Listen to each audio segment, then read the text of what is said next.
నిరుపేద విద్యార్థులకు నీడై ఉన్నడు ఎంతో మంది సెల్లెళ్లకు అన్నయ్య తోడున్నడు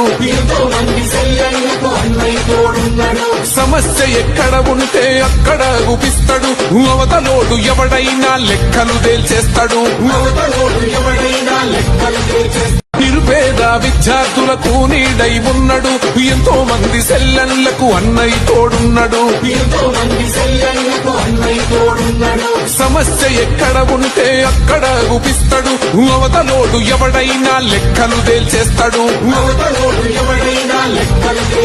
నిరుపేద విద్యార్థులకు నీడై ఉన్నడు ఎంతో మంది సెల్లెళ్లకు అన్నయ్య తోడున్నడు సమస్య ఎక్కడ ఉంటే అక్కడ గుపిస్తాడు అవతలోడు ఎవడైనా లెక్కలు తేల్చేస్తాడు నిరుపేద విద్యార్థులకు నీడై